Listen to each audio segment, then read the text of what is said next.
Então, meu nome é Matheus, a gente vai apresentar o trabalho sobre métodos especiais. A gente pegou um método chamado Super Slow. Realizar esse trabalho com o Murilo Andrade. Murilo. Meu nome é Murilo. Eu e o Matheus, a gente vai estar apresentando um pouquinho sobre essa metodologia, que é o Super Slow, e apresentando um pouquinho de como ela funciona na prática e alguns estudos do que eles mostram para nós. Então, esse método foi desenvolvido por um cara chamado Ken Hutchins, e o método sofreu bastante, foi criado lá pelos anos 1980, e ele acabou sofrendo bastante adaptações de treinador para treinador. Então, o método consiste em você, na primeira base do método, se consistia em fazer em 5 segundos na fase excêntrica do movimento e mais 5 segundos na fase concêntrica do movimento.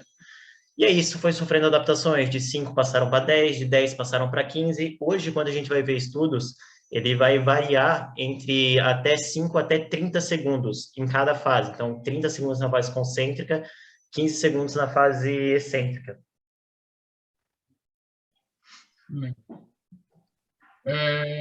Vou apresentar um pouquinho o que a gente tem de estudos sobre o Super Slow.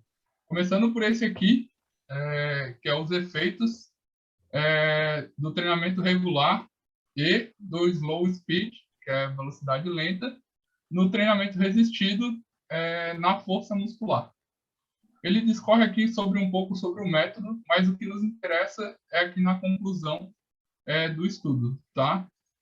Você percebe que ele fala que para pessoas de meia idade e adultos velhos, há um aumento de força. Porém, esse estudo ele também acrescenta que há uma necessidade de mais estudos sobre populações de risco. Tá? O segundo estudo ele é um estudo de comparação de metabolismo e de frequência cardíaca, de resposta de frequência cardíaca, também entre o slow e o método tradicional. Os autores são Gary Hunter e Scott Snyder. O que a gente tem aqui como conclusão, né? Que não há resultado significativo na análise. Então, que não há o efeito do super slow, ele não tem resultado significativo de diferença no treinamento tradicional. Então, você não tem ali grandes aumentos de resultados, tanto metabólicos quanto cardiovasculares, quando você aplica o método super slow. Tá? Nesse terceiro estudo que a gente encontrou, na verdade, peço desculpa, esse é o mesmo estudo, tá? que o anterior. E a gente vai para o terceiro estudo, que é as adaptações musculares, né, naquela fase de início, comparação entre o método tradicional e o método super slow. Tá?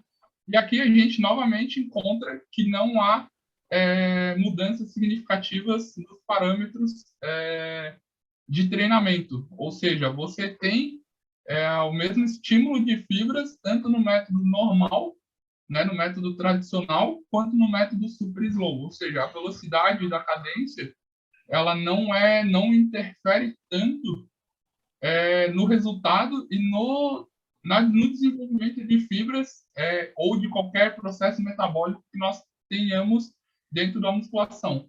E isso se deve muito sobre o princípio da sobrecarga. Isso. Fala um pouquinho mais para nós. Então, assim, ó, a teoria do método utilizava-se mais da questão do princípio de tamanho de Hennig. Então, o princípio de tamanho mostrava que quanto mais tempo o músculo ficava sob tensão, mais fibras musculares ele iria recrutando conforme o tempo.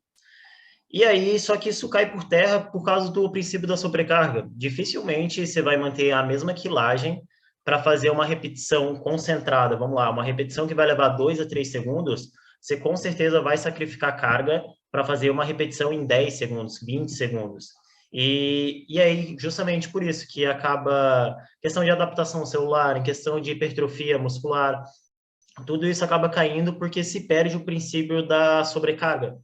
Logo, fizeram a meta-análise para chegar à conclusão, e aí fizeram que seria uma metodologia de treino subótimo para hipertrofia, ou seja, o ótimo ainda seria se treinar em uma cadência concentrada e tal, mas não chegar ao super slow, né? Então, uma cadência ali, quando a gente pega na relação hipertrofia, você vai colocar mais ou menos entre 2 até 4 segundos em cada fase.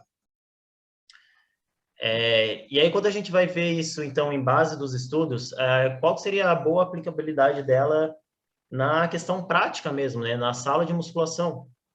Eu, particularmente, acabo prescrevendo super slow. Geralmente, quando o aluno está me relatando alguma dor ou desconforto, e aí eu peço para ele fazer a questão do super slow, para ele se concentrar no movimento e ele tentar me indicar em qual momento está acontecendo a dor. Então, por exemplo, um agachamento. No momento que ele está agachando, a gente pede para ele tentar achar a altura e falar, Matheus, é esse ponto que está doendo aqui. Porque a partir disso a gente consegue ter uma noção de qual músculo está sendo contraído no momento, qual tendão está sendo puxado no momento, e em base disso a gente consegue fazer uma prescrição de treino um pouco melhor, um pouco mais adaptada para esse nosso aluno. E a outra, isso seria para alunos com caso de algum desconforto, alguma coisa do tipo. E a outra que eu acho um pouquinho mais aplicável, digamos assim, é quando, vamos pegar um exemplo do banco Scott. Quando o meu aluno está fazendo banco Scott e ele fala, eu sinto muito mais um braço que o outro braço. Então, é o outro método que eu acho legal de aplicar, é justamente para ele desenvolver uma consciência corporal melhor.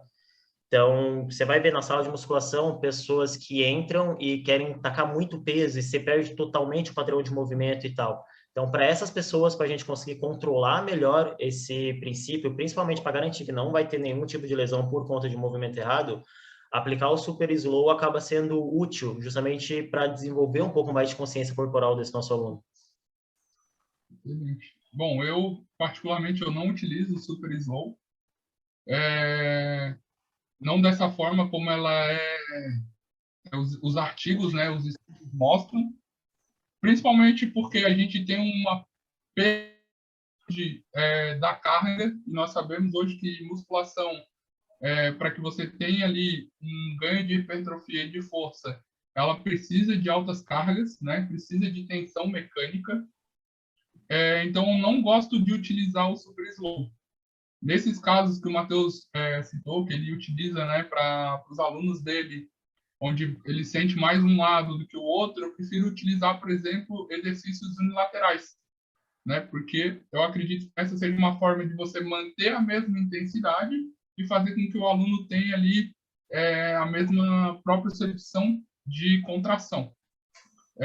Cada um, né, tem a sua metodologia e eu acho interessante, mas é uma metodologia de treino que eu não acho aplicável de forma prática e não vejo nenhuma vantagem, principalmente porque você não tem ali um estresse mecânico maior do que um treino de alta intensidade e também não tem nenhum acúmulo de estresse metabólico, né? Também como um treino normal. Então, a gente tem outras metodologias que vão causar uma sinalização de força e de hipertrofia muito mais interessantes do que o super slow. Então, a teoria do super slow é legal, mas aí quando a gente vai ver na prática, nos estudos, acaba não sendo uma coisa muito... Como a meta-análise diz, é uma questão subótima, não chega a ser a melhor das melhores, né? Então, é mais uma metodologia de treino aí no mercado, digamos assim, mais uma metodologia para a gente estudar, se aperfeiçoar sobre ela e tal, e aí ver quais são os melhores cenários e aonde seria possível aplicar.